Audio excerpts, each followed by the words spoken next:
সকাল বন্ধুরা, happy with নতুন একটি ব্লগেতে আপনাদের সকলকে স্বাগত। আজ হচ্ছে শনিবার আর সময় হচ্ছে সকাল 7:05। ঘরে কাজকর্ম বলতে সকালবেলায় উঠে ওষুধ পর্ব শেষ হয়ে গেছে, ছেলে ঘরগুলো গুছিয়ে দিয়েছে, আমি ঝাঁটটা দিয়ে রেখেছি। এবার যাবো নিচে, চা খাবো, ছেলে চা করে রেখেছে, তারপর কাজ শুরু করব। তো চলুন বন্ধুরা, সকাল থেকে আমি আমার ভিডিওটা শুরু করলাম। ছোট ছোট করে সারা দিনের মধ্যে আমি আমার কাজগুলো আপনাদেরকে ভিডিওর মাধ্যমে দেখানোর চেষ্টা করব। আপনারা সকলে আমার পাশে থাকবেন, সাথে থাকবেন। সকাল সকাল বাগানটা একটু ঘুরে নিই। এই দেখুন, দফায় দফায় কত আম পড়ছে। এখানে একটা বড় আম পড়ে গেছে। কালকে বাবাকে এক বালতি আম ছাড়িয়ে দিয়েছি, বাবা টক আচার করবে বলছিল। কত আম ঝরে যাচ্ছে দেখেছেন?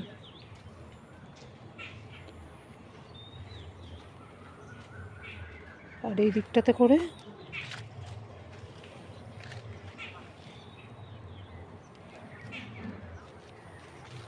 প্রচুর আম পড়ে গেছে। বাবা ওখানে ঘাস নিড়োচ্ছে। এই দেখুন, গাছগুলো এবার দানা থেকে ভালো মতন বেরিয়েছে, বোঝা যাচ্ছে।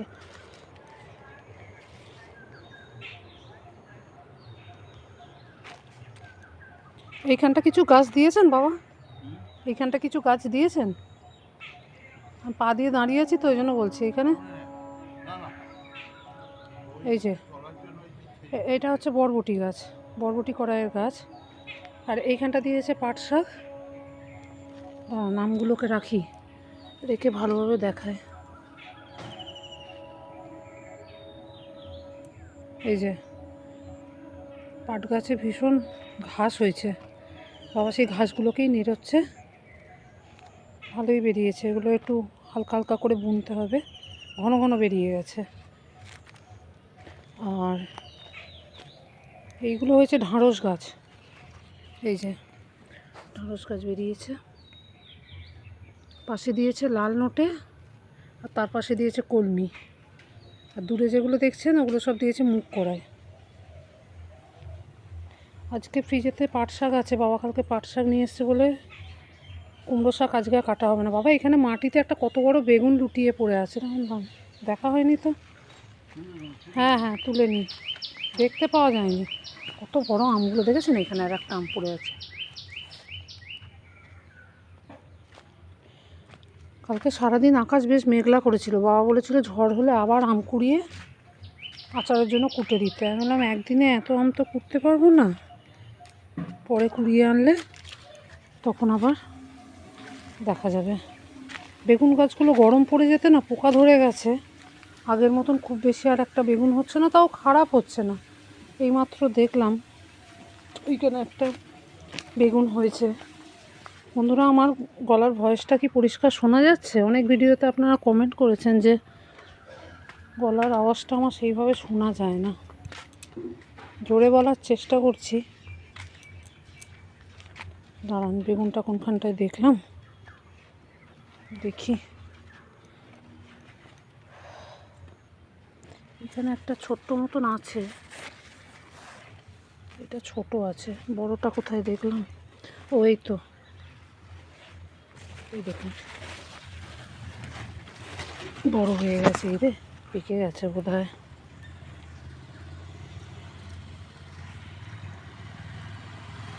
তুলে নি, পেকে যাচ্ছে। এখানে গন্ধরাজ গাছটাতে ফুল ফুটছে অসংখ্য, কিন্তু একটুও গন্ধ নেই, খুব হালকা গন্ধ। একটা যে ভারী গন্ধ থাকে গন্ধরাজ ফুল গাছের পাশে এসে দাঁড়ালে যে গন্ধটা পাওয়া যায়, সেইটা কিন্তু নেই। হাইব্রিড নাকি কে জানে, ফুল হয়েছে প্রচুর কিন্তু সেইভাবে গন্ধটা নেই। আর বেল ফুল গাছের তো গন্ধ, এর তো কোনো কথাই হবে না। একবার করে সময় পেলেই আসি আর ফুলগুলোকে দেখে যায়। এই জবা ফুলটা কালকে ফুটেছিল মনে হয়, না আজকে ফুটবে, এখনও ফোটেনি, বড় হয়নি। এই ফুলটা কালকে ফুটেছিল, কালকে আর তোলেনি। এই যে এই ফুলটা কালকে ফুটেছিল, ওটা আজকে ফুটবে। এই গাছগুলো প্রায় মরতেই চলেছিল, আবার গাছে একটু জল দেওয়াতে একটু তাজা তাজা ভাব লাগছে।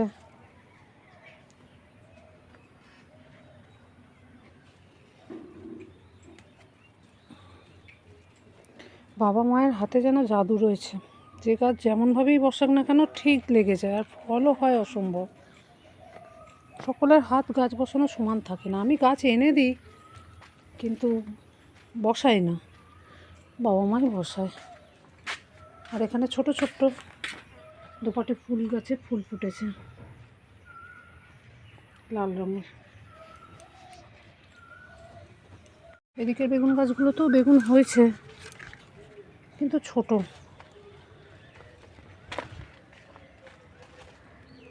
এখানে একটা বেগুন হয়েছে, এখানে আর একটা বেগুন হয়েছে। টুকটাক যা আছে ঘরে খাওয়ার মতন ভালোই হয়েছে, খারাপ না। এই গাছেতেও একটা বেগুন হয়েছে। বাড়ির পিছনের গাছটা দেখি, চলুন কেমন বেগুন হয়েছে।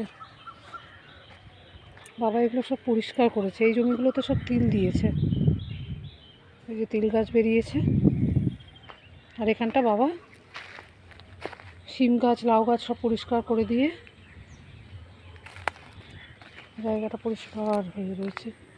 আর বেল গাছেতে কত কচি কচি পাতা এসছে, কাছে গিয়ে দেখায়। এই দেখুন ছোট ছোট কত কচি পাতা এসছে। আর এইখানে চেম্বারটা পরিষ্কার করানো হয়েছিল দিন 15 আগে, ভেঙে ভুঙে একসাকার করে দিয়ে গেছিলো যারা পরিষ্কার করেছিল। বাবা আবার সিমেন্ট বালি মেখে এগুলোকে ব্যবস্থা করেছে।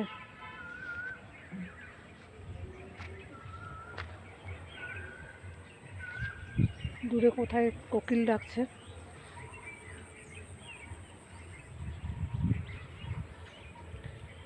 আর এই যে ডুমুর গাছটা দেখছেন, একটু দেখায় আপনাদেরকে। এত ডুমুর এসছে, বাবার চোখে এখনও সেইভাবে পড়েনি। এই গাছটা থেকে বাবা ডুমুর তুলে নিয়ে গিয়ে দিত কেটে, নিরামিষ তরকারি করা হতো। এই ডুমুরগুলো বড় হয়ে গেছে, তোলেনি বাবা, অতটা খেয়াল করেনি মনে হয়। অনেকদিন পিছন দিকে আসেনি তো, না হলে বার কয়েক তোলা হয়ে যায় ডুমুর। চলুন বাড়ির ভেতরে যাই, বেলা আস্তে আস্তে বাড়ছে, কাজগুলোকে এক এক করে সারি। কালকে এই আমগুলো কেটে দিয়েছিলাম বাবাকে। বাবা অপেক্ষায় ছিল হয়তো কালকে ঝড় হবে, যা ওয়েদার ছিল, মেঘ করেছিল, যে আরও আম কুড়োলে আরও আম কেটে দিতে হবে, কিন্তু হলো না, আকাশ পরিষ্কার। আর এখানে এই কটা জামা কাপড় ছিল রোজের পরার, ধুয়ে দিয়েছি, এগুলো ওপরে বারান্দায় গিয়ে মেলে দেবো। শরীরটা একটু ফুরফুরে হতেই আবার পুরোদমে কাজ শুরু করে দিয়েছি। ছেলে রাগ করছে, এক্ষুনি তোমার এত কাজ করতে হবে, দুদিনে আর একটু রেস্ট নেওয়া যেত না?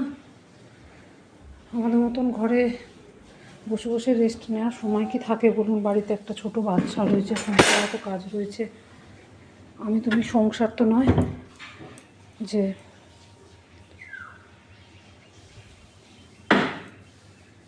হাত পা গুটিয়ে কতদিন রেস্ট নেওয়া যায় বলুন?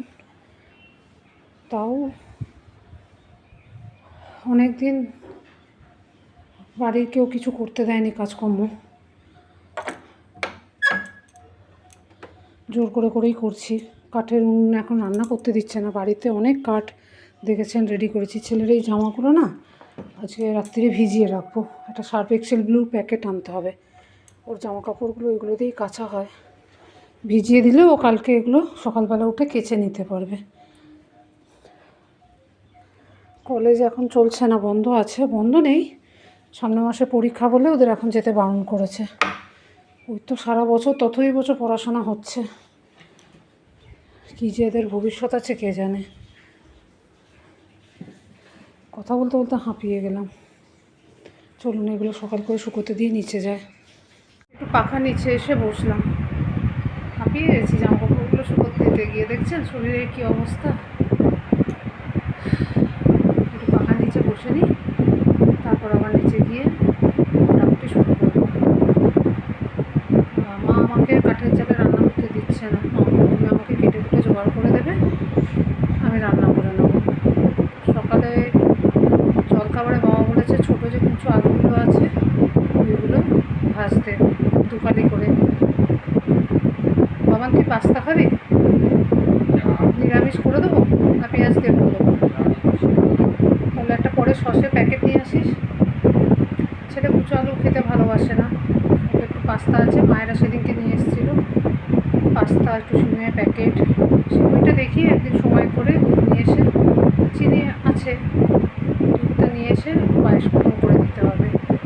সময় এখন 9:45 বাজতে চললো, এখনই যা রোদ্দুরের তাপ, সকাল করে সব কাজগুলো সেরে ফেলি। তো চলুন নিচে যাই, আটু কেটে কুটে দিই। মা এখানে পাস্তাগুলো নিয়ে এসেছিলো, পাস্তাগুলো থেকে ছেলেকে একটু পাস্তা করে দেবো। এই যে দিয়েছি জলটা গরম করতে। ডিমের শাকগুলো বাবা কোথায় হয়েছিল? ওই আম গাছের ওইখানটাতে না? ওই বড় এখানে বাগান থেকে তুলে নিয়ে এসছে ডিমের শাক, ওই সরু সরু করে আলু দিয়ে ভাজা, পাট শাক ভাজা, ঢেঁড়স ভাজা। এটা ঢেঁড়সটা, পটলগুলো তরকারি হয়তো ঝিঙে দিয়ে, আলু দিয়ে, তিল দিয়ে হবে ঝাল। পটলগুলোও শুকিয়ে যাচ্ছে। পাট শাক ভাজা হবে, ঢেঁড়স ভাজা হবে, আর ওই ডিমের শাক আলু দিয়ে ভাজা হবে। কালকে টকের ডাল ফ্রিজে আছে, আজকে শুধু ঘটিতে করে ভাতের হাঁড়িতে একটু ডাল বসিয়ে দেবে। বাবা এখানে কুচো আলু ছাড়াচ্ছে। পাস্তাটা এখানে সেদ্ধ করে নিয়েছি, আর আলু, পেঁয়াজ, একটু কাঁচা লঙ্কা কুচিয়ে রেখেছি। এখানে কুচো আলুগুলো প্রেসার কুকারে একটা সিটি দিয়ে নেবো। আর মা যাচ্ছে উপরে, স্নান হয়ে গেছে, পুজো করতে। মা দেখি কত ফুল ফুটেছে গাছে। আচ্ছা, মা আজকে গাছ থেকে অনেক স্থলপদ্ম তুলেছে। এখানে পাস্তার আলু, পেঁয়াজ আর কাঁচা লঙ্কাটা ভেজে নিচ্ছি। ছেলেকে বললাম যে একটু সস এনে দে, পাস্তা মশলা এনে দে, বললো তুমি শুধু এইটা দিয়েই করে দাও। এ একজন আমার অদ্ভুত ছেলে।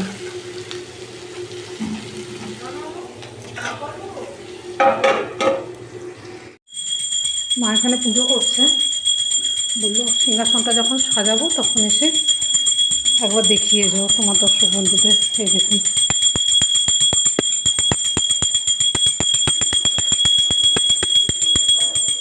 সময় কত স্থলপদ্ম ফুটেছে। আগে স্থলপদ্ম ফুটলে পুজো পুজো অনুভব হতো, শিউলি ফুল ফুটলে। এখন সারা বছরই স্থলপদ্ম দেখা যাচ্ছে, শিউলি ফুলও দেখা যাচ্ছে। চলুন পাস্তাটা করে নিই। মায়ের তো এদিকে হয়ে গেল রান্না, এই রান্না বলছি, সরি পুজো। চলুন, আলুটা এখানে ভাজা হয়ে গেছে, সেদ্ধও হয়ে গেছে। এবার এতে দিয়ে দেবো পাস্তাটা।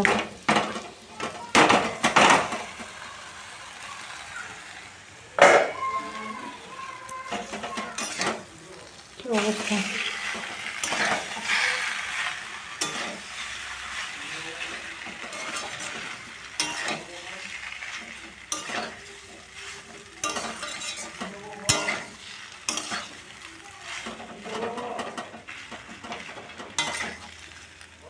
পাস্তাটা সসও পাওয়া যায়, মশলাও পাওয়া যায়। ছেলেকে বললাম, ছেলে বললো এই গরমে সব দিতে হবে না, তুমি শুধু আলু, পেঁয়াজ আর কাঁচা লঙ্কা দিয়ে করে দাও। তাই দিই। আলু ভাজাতে নুন দিয়েছি পরিমাণ মতন, পাস্তাটা সেদ্ধ করার সময় নুন দিয়েছি, পরে যদি প্রয়োজন হয় তখন একটু নুন দেবো। এখানে আমার কোটা কাটা কমপ্লিট।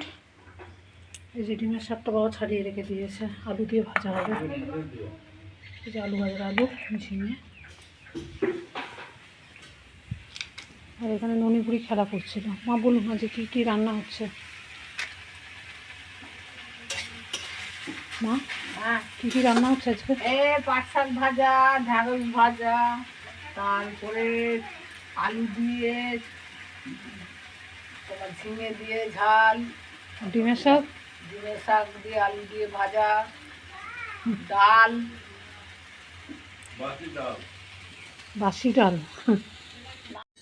বন্ধুরা, সময় এখন ঘড়ির কাঁটা 11টার ঘরে। এই দেখুন কত আম ছাড়িয়ে ফেলেছি। আজকে আবার অনেকগুলো আম কুড়িয়েছে। বাবা বলছিল যে ওই কটা আমেতে হবে না, কটা আম কুড়োনো ছিল এর আগের দিনে, সেই আমগুলোতে কেটে এখন ধুয়ে নুন হলুদ মাখিয়ে ছাদে রোদ্দুরে দিয়ে রাখবো। তারপর বাবা বানাবে টকের আচার। কীরম করে আচারটা করে আমি আপনাদেরকে দেখাবো। আজকে তো হবে না, আজকে আমগুলোকে রোদ্দুরে দিতে হবে নুন হলুদ মাখিয়ে। আমাদের বাড়িতে যখন গরু ছিল তখন কোনো খোলা ফেলা যেত না। একজন পাশের বাড়ি মাসিমা পাশের পাড়া থেকে এসে কুটনো খোলা নিয়ে যেত, এখন আর সেটাও নিয়ে যায় না। ওই জন্য পাঁচিলে না হলে ডোবার ধারে গিয়ে ফেলে দিয়ে আসতে হয়। মাঠে গরু ছাগল চড়ে, কিন্তু রোদের মধ্যে অত দূর গিয়ে দিয়ে আসাটা সম্ভব নয়। সেই জন্য ডোবার পাড়েতে না হলে পাড়ে ফেলে দিতে হয়। এইখানে পচা আমগুলো ফেলে দেবো। এই দেখুন জলটা কালো হয়ে গেছে, চেঞ্জ করে দিতে হবে জলটা। যতটা কেটেছিলাম তার থেকেও আরও বেশি কাটা হয়েছে। চলুন জলটা ফেলে জল ঝরিয়ে নিই। হলুদ মাখিয়ে রোদ থাকতে থাকতে ছাদে ফেলে দিয়ে আসতে হবে। কালকে আম একটু কালচে কালচে পাড়া হয়ে গেছে, কালকে তো রোদ ওঠেনি ভালো করে। আর এই যে এখন যে আমগুলো কাটা হলো ধুয়ে জলটা ঝরুক, নুন হলুদ মাখিয়ে ছাদে দিয়ে আসবো। ননিকে ধুলো থেকে তুলে নিয়ে আসা হয়েছে বলে এখন কাঁদছে, বায়না করছে। আর বাইরে পোলেতে কারেন্টের কাজ করতে এসছে। এত গরমের দিনে কম ভোল্টেজ হয় যে পাখা সন্ধ্যের পর ঘুরতেই চায় না। বাড়িতে বাড়িতে সব এসি চলে তো। ধরুন আমাদের জমিতে একটা পোল ফেলেছে, ওখানে বেশি ভোল্টেজের তার লাইন যাবে।